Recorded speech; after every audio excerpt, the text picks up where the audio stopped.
जो साडा 26 तक कल तक का प्रोग्राम सीगा संयुक्त किसान मोर्चे का वो उस तरह नेपरे चाढ़िया गया।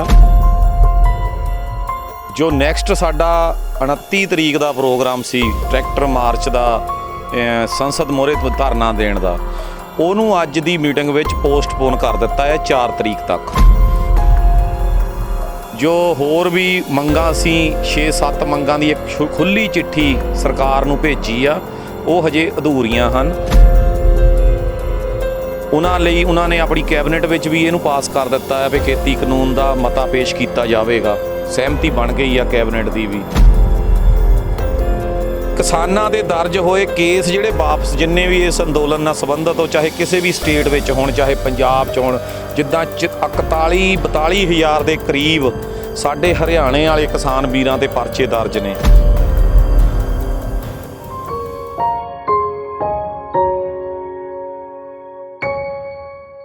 देश के प्रधान मंत्री मोदी वालों 3 काले कानूनों नूं लैके जिहड़ी सेंटर सरकार दे नाल किसानां दी पिछले समय तो लड़ाई पूरे 1 साल तो चलदी पई सीगी। ऐलान करने तो बाद संयुक्त मोर्चे का हुण अगला की प्लान है, क्योंकि जिस तरह पहला 26 का काल सी उस तरह बरकरार रही। उस तो बाद जिहड़े संसद के घराओ की काल सी संसद जाण की जिहड़ी कॉल सी वो किस तरह रहेगी, इन्हां नूं लैके होर जिहड़ियां भविख दीयां योजनावां की होणगीआं प्रधानमंत्री मोदी दे रद्द करन तो ऐलान तो बाद इस सारी रणनीति लई जिहड़े संयुक्त मोर्चे की अज जिहड़ी मीटिंग हुई है उहदे विच की निकल के सामने आया। साडे नाल संयुक्त मोर्चे के मैंबर दुआबा किसान यूनियन के प्रधान कुलदीप सिंह वजीदपुर हाज़र ने। वजीदपुर साहब हुण जिस तरह अज मीटिंग हुई है हुण की निकल के सामने आया जी, अगला की प्लान होएगा संयुक्त? देखो अज संयुक्त किसान मोर्चे की पूरे देश की जथेबंदियां की मीटिंग सीगी जिहदे विच असीं भी भाग लिया सी। जो साडा 26 तक कल तक का प्रोग्राम सीगा संयुक्त किसान मोर्चे का वो उस तरह नेपरे चाढ़िया गया।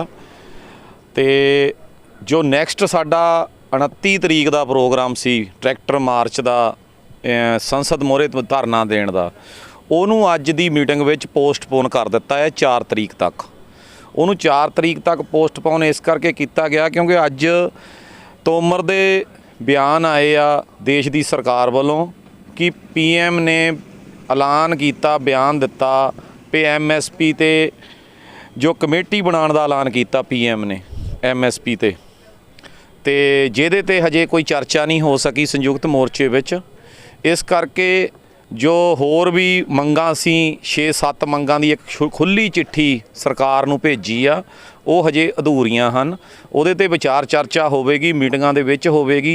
सरकार 29 तरीक नूं की फैसला लैंदी आ ये 29 तरीक नूं जदों पार्लीमेंट विच जिस तरह पहले ही मोदी सरकार ने ऐलान कीते हो भी 3 खेती कानून वापस उन्होंने अपनी कैबनਿਟ विच भी इहनूं पास कर दिता है भी खेती कानून का मता पेश किया जाएगा। सहमति बन गई है कैबਨਿਟ की भी।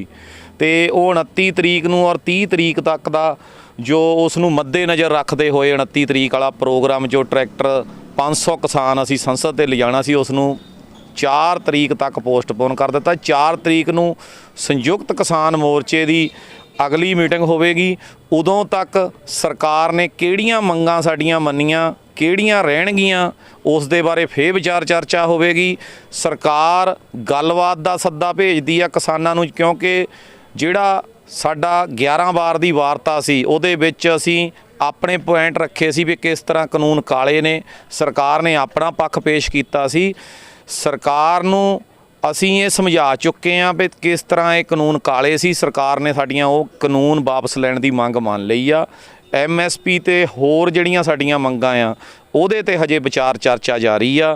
इसलिए 4 तरीक तक जो अगली संयुक्त मोर्चे की मीटिंग आ उस प्रोग्राम नूं मार्च नूं रद्द करके अगली 4 तरीक की मीटिंग में रूपरेखा बनेगी अगला प्रोग्राम। जिस तरह तुसीं संयुक्त मोर्चे ने अज मीटिंग की है इस तरह संसद तो पहला जी मोदी की कैबਨਿਟ की मीटिंग भी सी उहदे चों की निकल के सामने आया? तुसीं जिहड़ियां ऐलान करने तो बाद मोदी तो बाद उस तो बाद चिट्ठी लिखी सी उहदा जवाब जां गलबात की कोई गल सामने आई है उस विच निकल गया? वो अज जो कैबਨਿਟ की मीटिंग तो बाद जो अज खेतीबाड़ी मंत्री तोमर के बयान एक तो उन्होंने कहा भी अज उन्हों का बयान सामने आया पराली साड़न वाले किसानां ते जिहड़े परचे आ जिन्ने भी हुण तक दे होए आ ਤੇ ਉਸ ਤੋਂ ਅੱਗੇ ਵੀ ਉਹ ਨਹੀਂ ਹੋਣਗੇ, ਉਹ ਰੱਦ ਹੋਣਗੇ ਜਿਹੜੇ ਅੱਜ ਤੱਕ ਹੋਏ ਆ, ਚਾਹੇ ਉਹ ਪੰਜਾਬ, ਹਰਿਆਣੇ ਜਾਂ ਅਦਰ ਸਟੇਟ 'ਚ ਹੋਣ, ਉਹ ਵਾਪਸ ਲੈਣ ਦਾ ਸਰਕਾਰ ਨੇ ਮਨ ਬਣਾ ਲਿਆ ਆ। ਤੇ ਦੂਜਾ, PM ਨੇ MSP ਤੇ ਕਮੇਟੀ ਬਣਾਉਣ ਦਾ ਵੀ ਐਲਾਨ ਕੀਤਾ ਹੈ। ਇਹ ਵੀ ਇੱਕ ਸ਼ੁਭ ਸੰਕੇਤ ਅਸੀਂ ਸਮਝਦੇ ਹਾਂ ਮੋਰਚੇ ਵੱਲੋਂ। ਤੇ ਕਿਸਾਨਾਂ ਦੇ ਦਰਜ ਹੋਏ ਕੇਸ ਜਿਹੜੇ ਵਾਪਸ, ਜਿੰਨੇ ਵੀ ਇਸ ਅੰਦੋਲਨ ਨਾਲ ਸੰਬੰਧਿਤ ਹੋ, ਚਾਹੇ ਕਿਸੇ ਵੀ ਸਟੇਟ ਵਿੱਚ ਹੋਣ, ਚਾਹੇ ਪੰਜਾਬ 'ਚ ਹੋਣ, ਜਿੱਦਾਂ 41-42 ਹਜ਼ਾਰ ਦੇ ਕਰੀਬ ਸਾਡੇ ਹਰਿਆਣੇ ਵਾਲੇ ਕਿਸਾਨ ਵੀਰਾਂ 'ਤੇ ਪਰਚੇ ਦਰਜ ਨੇ, ਕਿਉਂਕਿ ਉੱਥੇ ਭਾਜਪਾ ਸਰਕਾਰ ਸੀ, ਬੜੀ ਹੀ ਉਹਨਾਂ ਨੇ ਜ਼ਾਲਮ ਤਰੀਕੇ ਨਾਲ ਕਿਸਾਨਾਂ 'ਤੇ ਅਤਿਆਚਾਰ ਵੀ ਪਿਛਲੇ ਅੰਦੋਲਨ 'ਚ ਕਰਦੇ ਰਹੇ ਆ, ਤੇ ਪਰਚੇ ਵੀ ਦਰਜ ਕੀਤੇ ਆ।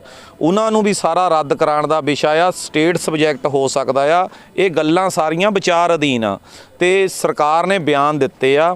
ਸੋ ਇਹਨੂੰ ਮੱਦੇ ਨਜ਼ਰ ਰੱਖਦੇ ਹੋਏ ਫਿਰ ਦੁਬਾਰਾ ਸੰਯੁਕਤ ਕਿਸਾਨ ਮੋਰਚਾ 4 ਤਰੀਕ ਤੱਕ ਮੀਟਿੰਗ ਕਰੇਗਾ। ਇਹ ਜਿਹੜੇ ਕੇਸਾਂ ਦੇ ਚਾਹੇ ਉਹ ਪਰਾਲੀ ਦੀ ਤੁਸੀਂ ਗੱਲ ਕੀਤੀ ਹੋਗੇ, ਉਸ ਤੋਂ ਬਾਅਦ ਜਿਹੜੇ ਤੁਸੀਂ ਕਹਿੰਦੇ ਵੀ ਜਿਹੜੇ ਕਿਸਾਨਾਂ ਤੇ ਵੀ ਹੋਏ ਸੀਗੇ ਸੰਘਰਸ਼ ਦੇ ਦੌਰਾਨ, ਉਹ ਇਕੱਲੇ ਕਿਸਾਨਾਂ ਵਾਲੇ ਹੀ ਰੱਦ ਕੀਤੇ ਜਾਣਗੇ ਜਾਂ ਜਿਹੜੇ ਕਿਸਾਨਾਂ ਵੱਲੋਂ ਵੀ ਕਰਾਏ ਗਏ ਸੀਗੇ ਜਾਂ ਕਿਸਾਨਾਂ ਦੇ ਤਸ਼ੱਦਦ ਹੋਇਆ ਜਾਂ ਜ਼ੁਲਮ ਹੋਇਆ ਉਹ ਵੀ ਰੱਦ ਹੋ ਜਾਣਗੇ? ਦੇਖੋ, ਜਦੋਂ ਤੋਂ ਇਹ ਸਾਡਾ ਅੰਦੋਲਨ ਚੱਲਦਾ 5 ਜੂਨ ਤੋਂ, ਪਿਛਲੇ ਸਾਲ ਤੋਂ ਜਦੋਂ 5 ਜੂਨ ਤੋਂ ਅੰਦੋਲਨ ਪੰਜਾਬ 'ਚ ਚੱਲਿਆ ਸੀ, 15 ਸਤੰਬਰ ਤੋਂ ਜਦੋਂ 2 ਘੰਟੇ ਦਾ ਜਾਮ ਲੱਗਿਆ ਸੀ, ਚਾਹੇ ਉਹ ਪਰਚੇ ਪੰਜਾਬ 'ਚ ਹੋਏ ਹੋਣ।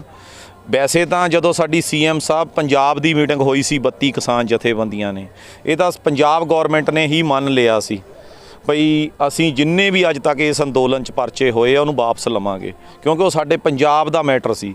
ਹੁਣ ਮੈਟਰ ਆ ਗਿਆ ਪੂਰੇ ਦੇਸ਼ ਦਾ।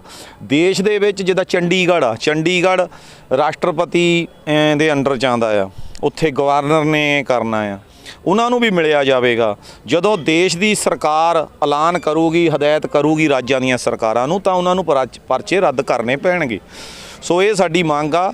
ਹੁਣ ਤੱਕ ਚਾਹੇ ਉਹ 26 ਨੂੰ ਜੋ ਵੀ ਘਟਨਾਕ੍ਰਮ ਹੋਇਆ ਸੀ ਉਹਦੇ ਵਿੱਚ ਚਾਹੇ ਪਰਚੇ ਹੋਏ ਹੋਣ, ਚਾਹੇ ਪੰਜਾਬ 'ਚ ਅੰਦੋਲਨ ਲੜਦਿਆਂ ਹੋਏ ਉਹਨਾਂ, ਹਰਿਆਣੇ 'ਚ ਅੰਦੋਲਨ ਲੜਿਆ, ਜਿੱਦਾਂ ਲਖੀਮਪੁਰ ਖੀਰੀ ਵਰਗੇ ਕੇਸ ਆ, ਜਿੰਨੇ ਸਾਡੇ 4 ਨੌਜਵਾਨ ਜੇਲ੍ਹਾਂ 'ਚ ਵੀ ਨੇ ਲਖੀਮਪੁਰ, ਉਹਨਾਂ ਨੂੰ ਧੱਕੇ ਨਾਲ ਅੰਦਰ ਬੰਦ ਕੀਤੇ ਹੋ, ਜਦ ਕਿ ਉਸ ਵੇਲੇ ਪ੍ਰਸ਼ਾਸਨ ਨੇ, ਅਸੀਂ ਖੁਦ ਉਸ ਮੀਟਿੰਗ ਦੇ ਵਿੱਚ ਸੀ, ਉੱਥੇ ਦੇ ਪ੍ਰਸ਼ਾਸਨ ਨੇ ਮੰਨਿਆ ਸੀ ਵੀ ਅਸੀਂ ਕਿਸੇ ਵੀ ਕਿਸਾਨ 'ਤੇ ਪਰਚਾ ਨਹੀਂ ਦਰਜ ਕਰਾਂਗੇ, ਪਰ ਉਹਦੇ ਬਾਵਜੂਦ ਵੀ ਸਰਕਾਰ ਦੇ ਅੰਡਰ ਪ੍ਰੈਸ਼ਰ ਆ ਕੇ ਸਟੇਟ ਸਰਕਾਰ ਨੇ ਪਰਚੇ ਕੀਤੇ ਆ, ਸਾਡੇ ਨੌਜਵਾਨਾਂ ਨੂੰ ਅੰਦਰ ਕੀਤਾ। ਉਹ ਸਾਡੀ ਮੰਗ ਹਜੇ ਅਧੂਰੀ ਆ, ਉਹਦੇ ਲਈ ਵਿਚਾਰ ਚਰਚਾ ਚੱਲ ਰਹੀ ਆ। ਸਰਕਾਰ ਕਦੋਂ ਫੈਸਲਾ ਦਿੰਦੀ ਆ ਇਹ 4 ਤਰੀਕ ਤੱਕ ਦੇਖਣੇ ਨੂੰ ਮਿਲੂਗਾ। ਜਿਸ ਤਰ੍ਹਾਂ ਤੁਸੀਂ ਕੋਈ ਮੀਟਿੰਗ ਦੀ ਵੀ ਕਮੇਟੀ ਦੀ ਗੱਲ ਹੋ ਗਈ, ਉਹ ਪਹਿਲੇ ਦਿਨ ਹੀ ਪ੍ਰਧਾਨ ਮੰਤਰੀ ਨੇ ਇਹ ਗੱਲ ਕਹਿ ਦਿੱਤੀ ਸੀਗੀ, ਉਸ ਤੋਂ ਬਾਅਦ ਜਿਹੜੀ ਹੁਣ ਕੋਈ ਤੁਸੀਂ ਜਿਹੜੇ ਗੱਲਬਾਤ ਦਾ ਵਿਸ਼ਾ ਹੈ ਉਹਦੇ ਵੱਲੋਂ ਵੀ ਕੋਈ ਜਿਹੜੀ ਹੁਣ ਕੈਬਨਿਟ ਦੀ ਮੀਟਿੰਗ ਹੈ ਉਹ ਇਸ਼ਾਰਾ ਦਿੱਤਾ ਵੀ ਕਿਸਾਨਾਂ ਨਾਲ ਸੰਸਦ ਸ਼ੁਰੂ ਹੋਣ ਤੋਂ ਪਹਿਲਾਂ ਕੋਈ ਗੱਲ ਕਰ ਲਈ ਜਾਊਗੀ ਜਾਂ ਸਿਰਫ ਕਾਨੂੰਨ ਰੱਦ ਕਰਨੇ ਤੋਂ ਬਾਅਦ ਜਿਹੜੀ ਕੀਤੀ ਜਾਏਗੀ? ਨਹੀਂ, ਹਜੇ ਤੱਕ ਸਰਕਾਰ ਦਾ ਕੋਈ ਇਸ ਤਰ੍ਹਾਂ ਦੀ ਪ੍ਰਪੋਜ਼ਲ ਜਾਂ ਕੋਈ ਸੱਦਾ ਪੱਤਰ ਨਹੀਂ ਸਾਨੂੰ ਆਇਆ।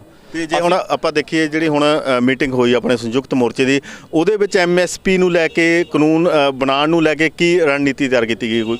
ਉਹਦੇ ਲਈ ਹਜੇ ਸਾਡੀ 4 ਤਰੀਕ ਨੂੰ ਹੀ ਅੱਜ ਵਿਚਾਰ ਆਏ ਸੀ, ਲੇਕਿਨ ਮੀਟਿੰਗ ਅੱਜ ਇੱਕੋ ਹੀ ਏਜੰਡਾ ਸੀ 29 ਬਾਬਤ, 29 ਦੇ ਪ੍ਰੋਗਰਾਮ ਬਾਰੇ ਕਿਸ ਤਰ੍ਹਾਂ ਕੀਤਾ ਜਾਵੇ। ਉਹ ਸਾਡਾ MSP ਦੇ ਏਜੰਡੇ ਤੇ ਹਜੇ ਮੀਟਿੰਗ ਅਧੂਰੀ ਆ, ਉਹ 4 ਤਰੀਕ ਨੂੰ ਵਿਚਾਰੀ ਜਾਵੇ। ਸੰਯੁਕਤ ਮੋਰਚਾ ਮੀਟਿੰਗ ਕਰੇਗਾ, ਉਸ ਤੋਂ ਬਾਅਦ ਅਗਲਾ ਐਕਸ਼ਨ ਕੀ ਹੋਏਗਾ ਤੇ ਜਿਹੜਾ ਇਹ ਸੰਘਰਸ਼ ਖਤਮ ਕਰਨੇ ਨੂੰ ਲੈ ਕੇ ਕਦੋਂ ਤੱਕ ਇਹ ਜਿਹੜਾ ਕੋਈ ਨਿਰਣਾਇਕ ਮੋੜ ਤੇ ਪਹੁੰਚਿਆ ਜਾ ਸਕਦਾ? ਦੇਖੋ, ਇਹਦੇ ਲਈ MSP ਤੇ ਜੋ ਸਾਡਾ ਮੇਨ ਮੁੱਦਾ ਆ ਉਹਦੇ ਤੇ ਚਰਚਾ ਹੋਵੇਗੀ 4 ਤਰੀਕ ਤੱਕ। ਜਦ ਤੱਕ ਸਾਡੀਆਂ ਹੋਰ ਵੀ ਮੀਟਿੰਗਾਂ, ਜੋ ਸਾਡੀਆਂ 32 ਕਿਸਾਨ ਜਥੇਬੰਦੀਆਂ ਦੀ ਵੀ ਹਮੇਸ਼ਾ ਮੀਟਿੰਗ ਹੁੰਦੀ ਆ, ਹੋ ਸਕਦਾ 2 ਨੂੰ ਜਾਂ 3 ਨੂੰ ਹੋ ਜਾਏ, ਤੇ ਉਹਦੇ ਤੇ ਵੀ ਵਿਚਾਰ ਚਰਚਾ ਹੋਵੇਗੀ। ਜਦੋਂ ਪੂਰੇ ਦੇਸ਼ ਦੀ ਸਹਿਮਤੀ ਹੋਊਗੀ ਫਿਰ ਹੀ ਮੋਰਚਾ ਇੱਥੋਂ ਵਾਪਸ ਜਾਵੇਗਾ, ਕਿਉਂਕਿ ਪੰਜਾਬ ਤੋਂ ਜੋ ਸਾਡਾ ਮੇਨ, ਜਦੋਂ ਅਸੀਂ ਏਜੰਡਾ ਲੈ ਕੇ ਆਏ ਸੀ, ਉਹ 3 ਖੇਤੀ ਕਾਨੂੰਨ ਵਾਪਸ ਤਾਂ ਘਰ ਵਾਪਸ। ਜਦੋਂ ਤੱਕ 3 ਖੇਤੀ ਕਾਨੂੰਨ ਵਾਪਸ ਨਹੀਂ ਹੁੰਦੇ ਉਦੋਂ ਤੱਕ ਘਰ ਵਾਪਸੀ ਨਹੀਂ ਸੀ। ਇਸ ਕਰਕੇ ਵਿਚਾਰ ਅਧੀਨ ਆ, ਤੇ MSP ਦੀ ਜਿਹੜੀ ਲੜਾਈ ਆ ਵੱਡੀ ਆ, ਲੰਬੀ ਆ, ਉਹਦੇ ਲਈ ਸਾਨੂੰ ਵਿਚਾਰ ਕਰਨ ਦੀ ਲੋੜ ਆ। ਹੋਰ ਸਟੇਟਾਂ ਨੂੰ ਨਾਲ ਬੈਠ ਕੇ ਸੋਚਣ ਵਿਚਾਰਨ ਦੀ ਲੋੜ ਆ। ਸੰਘਰਸ਼ ਦੀ ਅਗਲੀ ਰੂਪ ਕਿਸ ਤਰ੍ਹਾਂ ਦੀ ਹੋ ਸਕਦੀ ਆ। ਇੱਕ ਪਾਸੇ ਅਸੀਂ UP ਮਿਸ਼ਨ ਵੀ ਚਲਾਇਓ ਆ, ਭਾਜਪਾ ਨੂੰ ਬਚਾਓ ਤੇ ਦੇਸ਼ ਬਚਾਓ, ਤੇ ਦੂਜੇ ਪਾਸੇ ਇਹ ਸੰਘਰਸ਼ ਨੂੰ ਵੀ ਦੇਖਣਾ ਆ, ਕਿਉਂਕਿ ਸੰਘਰਸ਼ ਇਹ ਸਾਲ ਭਰ ਲੜਦਿਆਂ ਨੂੰ ਲਗਭਗ ਹੋ ਗਿਆ ਕਿਸਾਨ ਵੀਰਾਂ ਨੂੰ, ਜੋ ਸਾਡੇ ਕਿਸਾਨ ਵੀਰ ਜਿੱਤ ਦੀ ਖੁਸ਼ੀ ਵੀ ਮਨਾ ਚੁੱਕੇ, ਔਰ ਜਿੱਤ ਹੈ ਵੀ, ਔਰ ਵੱਡੀ ਜਿੱਤ ਆ। ਜਿਹੜੀ ਸਾਡੀ ਉਸ ਪਰਮਾਤਮਾ ਦੀ ਅਕਾਲ ਪੁਰਖ ਦੇ ਨਾਲ ਹੋਈ ਆ, ਜੋ 3 ਖੇਤੀ ਕਾਨੂੰਨ ਵਾਪਸ ਅਸੀਂ ਕਰਾ ਚੁੱਕੇ ਆ। ਜਿਹੜੀ ਲੜਾਈ ਦੇਸ਼ ਦੀ MSP ਦੀ ਹੈ, ਇਹਦੇ ਤੇ ਸੰਯੁਕਤ ਕਿਸਾਨ ਮੋਰਚਾ ਵੀ ਵਿਚਾਰ ਕਰ ਰਿਹਾ ਔਰ ਸਰਕਾਰ ਵੀ ਵਿਚਾਰ ਕਰ ਰਹੀ ਆ। ਇਹ ਆਉਣੇ ਵਾਲੇ ਦਿਨਾਂ 'ਚ ਇਹਦੇ ਸਾਹਮਣੇ ਆਏਗਾ ਸਾਰਾ ਜਿਸ ਕੁਝ। ਤਰ੍ਹਾਂ ਕੱਲ ਅਸੀਂ ਪੂਰੇ ਸਾਲ ਦੇ ਚੜ੍ਹਾਈ ਦੇ ਜਸ਼ਨ ਮਨਾਏ ਆ ਆਏ ਆ, ਤੇ ਇਸੇ ਤਰ੍ਹਾਂ ਤੁਸੀਂ ਕਹਿੰਦੇ ਹੋ ਸੰਸਦ 'ਚ ਜੇ ਪਾਸ ਕਰ ਦਿੰਦੇ ਆ, ਜਿਸ ਤਰ੍ਹਾਂ ਫਾਰਮੈਟ ਕੀਤਾ ਗਿਆ ਸੀਗਾ ਕਾਨੂੰਨ, ਇਹ ਥੋਪੇ ਗਏ ਸੀਗੇ, ਇਸੇ ਤਰ੍ਹਾਂ ਉਹ ਵਾਪਸ ਲੈ ਲੈਂਦੇ ਆ ਜਿਸ ਤਰ੍ਹਾਂ ਮੰਗ ਸੀਗੀ, ਕਿ ਉਸ ਤੋਂ ਬਾਅਦ ਫਿਰ ਜਿਹੜਾ ਸੰਘਰਸ਼ ਹੈ ਦਿੱਲੀ ਦੇ ਬਾਰਡਰ ਤੇ ਵਾਪਸ ਚਲੇ ਜਾਏਗਾ, ਬਾਕੀ ਫਿਰ ਰਣਨੀਤੀ ਉਸ ਹਿਸਾਬ ਨਾਲ ਤਿਆਰ ਕੀਤੀ ਜਾਏਗੀ। ਬਿਲਕੁਲ, ਜੇ ਸਰਕਾਰ ਜੋ ਸਾਡੀ ਮੰਗ ਆ MSP ਤੇ ਕਮੇਟੀ ਜਾਂ ਕਾਨੂੰਨ ਬਣਾਉਣੇ ਦੀ ਕਲੀਅਰ, ਤਾਂ ਬਾਕੀ ਮੰਗਾਂ ਮੰਨ ਲੈਂਦੀ ਆ ਤਾਂ ਸੰਘਰਸ਼ ਤਾਂ ਵਾਪਸ ਜਾਵੇਗਾ ਹੀ। ਕਿਉਂਕਿ ਸੰਯੁਕਤ ਜਿਹੜਾ ਸੰਘਰਸ਼ ਵਾ ਸਾਡਾ, ਉਹ 3 ਖੇਤੀ ਕਾਨੂੰਨ ਵਾਪਸ ਤੋਂ ਪੰਜਾਬ ਤੋਂ ਅਸੀਂ ਲੈ ਕੇ ਆਏ ਸੀ। ਇੱਥੇ ਆ ਕੇ MSP ਦੀ ਮੰਗ ਜੁੜੀ, ਹੋਰ ਦੇਸ਼ ਜੁੜਿਆ ਨਾਲ। ਅਸੀਂ ਲਗਾਤਾਰ 1 ਸਾਲ ਤੋਂ ਬੈਠੇ ਆ। MSP ਦੀ ਜੋ ਲੜਾਈ ਆ, ਬੜੀ ਗੰਭੀਰ ਲੜਾਈ ਆ, ਬੜਾ ਗੰਭੀਰ ਮੁੱਦਾ ਆ ਔਰ ਪੂਰੇ ਦੇਸ਼ 'ਚ ਲਾਗੂ ਹੋਣੀ ਚਾਹੀਦੀ ਆ। ਸੰਯੁਕਤ ਕਿਸਾਨ ਮੋਰਚਾ ਇਸ ਗੱਲ ਦੀ ਮੰਗ ਕਰਦਾ ਵੀ ਜਿਸ ਤਰ੍ਹਾਂ ਅੱਜ ਪ੍ਰਧਾਨ ਮੰਤਰੀ ਜੀ ਦਾ ਬਿਆਨ ਆਇਆ, ਤਾਂ ਉਹਨੂੰ ਮੱਦੇਨਜ਼ਰ ਰੱਖਦੇ ਹੋਏ ਸਰਕਾਰ ਨੂੰ ਇਹਦਾ ਕਾਨੂੰਨ ਔਰ ਗਰੰਟੀ ਬਣਾਉਣੀ ਚਾਹੀਦੀ ਆ। ਚਾਹੇ ਉਹ ਕਮੇਟੀ ਬਣਾ ਕੇ ਬਣਾਵੇ, ਚਾਹੇ ਸੰਯੁਕਤ ਕਿਸਾਨ ਮੋਰਚੇ ਦੀ ਮੀਟਿੰਗ ਸੱਦ ਕੇ ਬਣਾਵੇ, ਚਾਹੇ ਕੈਬਨਿਟ ਵਿੱਚ ਪਾਸ ਕਰਨ, ਪਾਰਲੀਮੈਂਟ ਵਿੱਚ ਜਿਹੜੀ ਮੇਨ ਮੰਗ ਆ ਦੇਸ਼ ਦੇ ਕਿਸਾਨ ਦੀ, ਉਹ ਪੂਰੀ ਹੋਣੀ ਚਾਹੀਦੀ ਹੈ।